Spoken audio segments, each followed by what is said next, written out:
तमाम लोगों से गुजारिश की जाती है कि वो जल्दी से जल्दी इस चीज़ों से निकले और अपने घरों से बाहर।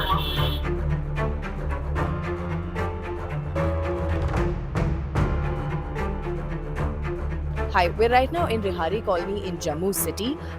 This is a particular civilian area which has suffered, civilian families which have suffered injuries and property damage.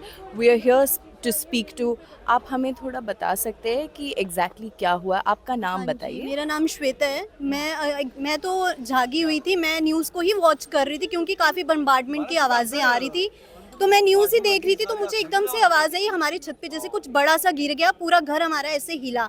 तो मुझे लगा कि कुछ गिर गया तो मेरे तो मेरे मुँह से यही आवाज़ निकली कि बाहर निकलो, बाहर निकलो। तो मेरी बेटी मेरे साथ सोई थी और मेरे हस्बैंड मेरी मदर इन लॉ के साथ है क्योंकि वो बेड रिडन है, हम उनको अकेला रात को नहीं छोड़ते। तो ये वाले रूम में जो फ्रंट में हमारा रूम है, मेरे हस्बैंड इस रूम में थे, हमारा रूम पीछे वाली साइड है। तो मैंने इनको भी ज़ोर से आवाज़ लगाई कि कुछ गिर गया छत पे, आप भी बाहर आ जाओ।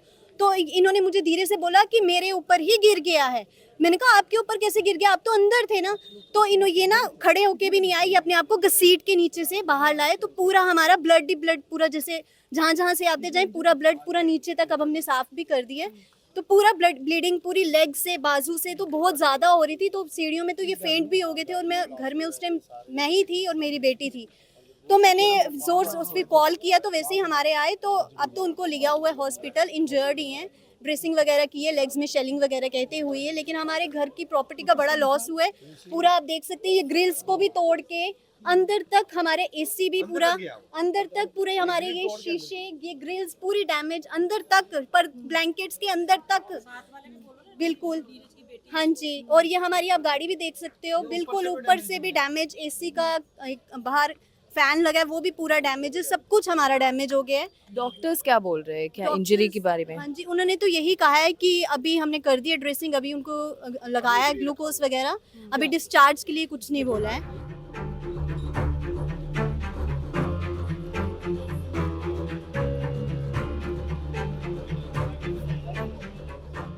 हम सोए हुए थे, अचानक से आवाज़ आती है काफ़ी ज़ोर से, जैसे कुछ फटा हो ज़ोर से। तो हम बाहर आए निकल के, तो वहाँ पे देखा घर से जैसे ही लॉबी में पहुँचा तो आगे धुआं धुआं होया हुआ था सब कुछ। तो खिड़की वगैरह, शीशे वगैरह सब कुछ टूट चुके थे, सीलिंग वगैरह सब नीचे आ गई थी। ऊपर से हमारे ऊपर वाले जो ताया जी का घर है उनके ऊपर भी जो साथ वाला लेंटर, मतलब उनका जो रूफ टॉप है वो सारी गिर गई थी उनके ऊपर भी। तो नीचे भी सब कुछ टूट गया है, मतलब ऊपर से सीलिंग सब नीचे आ गई है। वो तो शुक्र है भगवान का कि हम वहाँ पे अंदर सोए हुए थे, अगर तो दिन का टाइम नहीं था, अगर तो दिन का टाइम होता तो काफ़ी ज़्यादा नुकसान होना था यहाँ पे। कितने बजे की बात है ये? ये कोई सुबह पौने 6 बजे के बीच का मामला है ये। कितने लोग थे यहाँ पर फैमिली में? हमारी फैमिली में एक्चुअली 5 हम हैं, तो ऊपर ताया जी के भी थे, 3-4 फैमिली मेम्बर वहाँ पे भी थे, तो साथ में चाचू होंगे घर पे भी थे। वहाँ पे भी फैमिली थी, दो फैमिलीज थी, दो चाचू की फैमिली थी वहाँ पे। किसी को चोट आई है? हाँ, चोट तो आई है लोगों को, यहाँ पर ले गए हैं हॉस्पिटल को फिलहाल तो। किस किस को चोट आई है? यहाँ पे एक तो ये सामने जो जिनका मकान है, इनके वहाँ पे भी देखो आप दीवार देख सकते हो वहाँ पे, वो जो वहाँ पे उनको भी लगी है, उनको भी ले गए हैं हॉस्पिटल। और साथ में इनको ये मेरा ब्रदर है बड़ा, ताया जी का लड़का, इसको भी लगी है और टांग में लगी है, मतलब ताया जी को भी लगी है सिर पर, मेरी मम्मा को भी लगी है थोड़ी। ये घर आपका है, ये पीछे वाला? ये चाचा जी का घर है। ये पीछे वाला आपका कौन सा वाला? हमारा ये साथ वाला, ये वाला पूरा घर। जो एम्बुलेंस वगैरह थी तो वो तो बड़ी लेट आई है, वो पुलिस वगैरह तो बड़ी लेट आई है। तब तक यहाँ पे लोग इकट्ठे हो गए थे। जब ये काम हुआ तो फिर वो आए, उन्होंने हमें साइड वगैरह किया, शरे वगैरह यहाँ पे पड़े थे, वो ले गए उठा के। हमने देखे शरे वगैरह, ये यहाँ पे ये मकान है, इधर एक बंदा रहता है, वो उसको लगी है, उसकी बाजू वगैरह में लगी है, फ्रैक्चर वगैरह हुआ। बाकी अब क्या कर सकते हैं, अब जो हो गया हो गया। कितने बजे का टाइम? ये 5:30 बजे का, 5:30 पौने 6 बजे का टाइम था, इतने बजे का था, मैं सोया हुआ था उस टाइम।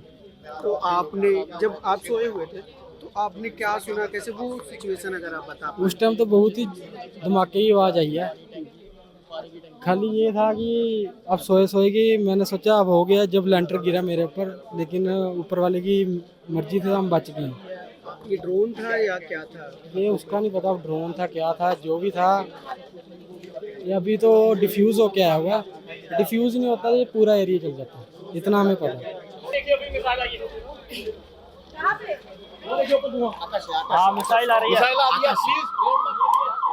मैं यूपी से हूँ, बेसिकली अलीगढ़ से, और पिछले 4 साल से इसी घर में रह रहा हूँ। मैं 3 बजे उठा, 4 बजे उठा, 5 बजे उठा। मैं ब्रेक लेके बार बार देखने आ रहा था बाहर की पाकिस्तान की तरफ से सेलिंग हो रही है, क्योंकि पूरी रात ओवर नाइट सेलिंग होती रही है कंटिन्यूस। मैं बार बार रीचेक कर रहा था। हम परसों रात पूरा बेसमेंट में थे, क्योंकि इस घर में बेसमेंट भी है जिसमें कि लैंडलॉर्ड के बड़े भाई रहते हैं मेरे। तो परसों रात वो उधर ही थे। कल की रात हम लोग अपने अपने फ्लोर पे आ गए थे। रात 12 बजे तक सारा सेलिंग बंद हो चुकी थी, मगर ये बाद में 2-3 बजे के बाद दोबारा स्टार्टिंग हुई। तो 4 बजे करीब मैंने चेक किया, बाहर आके तो कुछ नहीं था। 5:30 बजे आके चेक किया, मेरी बेटी दूध के लिए जगह रो रही थी, तो मैं उसको दूध देने दिया उसको। 5:45 में बहुत बड़ा धमाका हुआ। ऐसा लगा मुझे भूकंप आया, क्योंकि सारी चीज़ें हिल गई थी। मेरी जो पानी की बोतल थी वो भी गिर गई थी अंदर टेबल पर रखी हुई।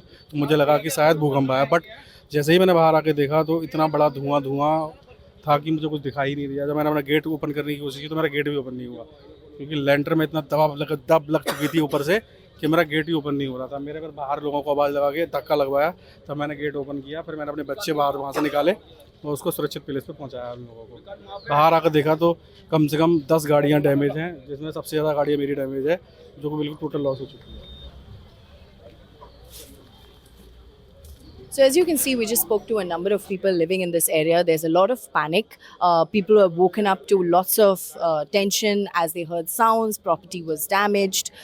While we were here, people started running in a different direction because there was panic of incoming attacks. Although nothing has taken place at the moment, Chief Minister Omar Abdullah also made his way back.